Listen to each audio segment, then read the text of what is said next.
Members, we oftentimes have the opportunity to talk about people who've touched our lives, who have passed away, and obviously so many of them are educators. In our formative years, people who stepped up and helped to make our lives better through teaching us something. And I just want to take a moment today to rise in memory of Dr. Frank Ford, who passed away on March 12th of this year, a renowned and famous Santa Monica High School theater teacher who I had the opportunity to study under for some time and work with.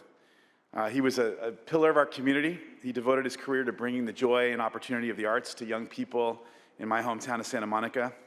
Born in Chicago in 1940, he attended Loyola University Chicago in Illinois State before moving to our state here. He became a Doctor of Arts multiple times over, earning PhDs in drama and cinema from USC.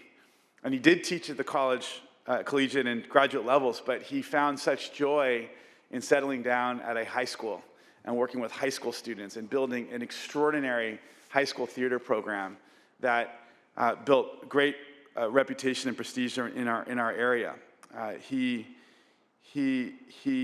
taught cinema to kids and drama. He had this wonderful theater program that was ambitious, and people would come from all over to see our plays.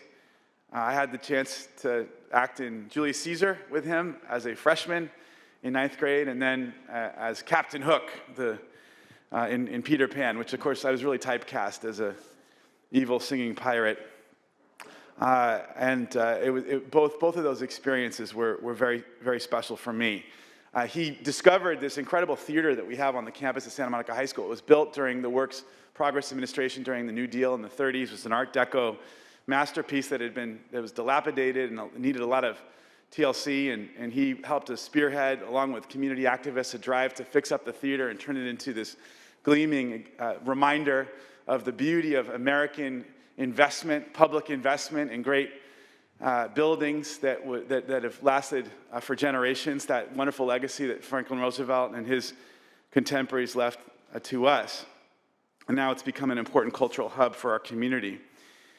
And unlike so many others in the entertainment world, his focus wasn't on himself, right? His focus was on the young people that he worked with, and his love for powerful stories.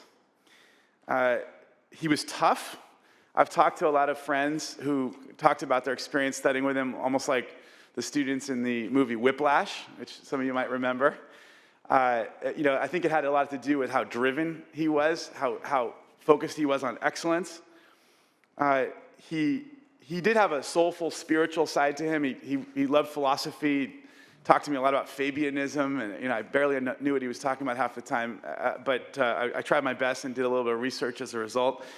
He took so much joy in the success of his students. One of my contemporaries, Wallace Smith, became an important actor on Broadway and ended up starring in The Lion King, played Simba in The Lion King, and on Broadway, was in Hamilton. He was a Santa Monica High School kid.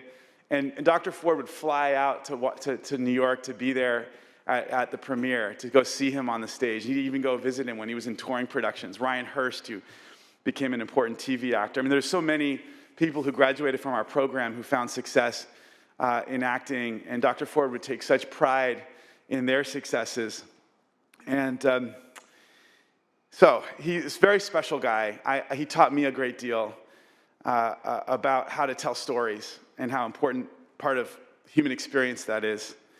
He's survived by his wonderful wife, Jo, who did all the costumes for our productions, his children, Amy, Ian, Jack, and Karen, his 5 grandchildren, countless former students all over the world, indeed, who he inspired throughout his life.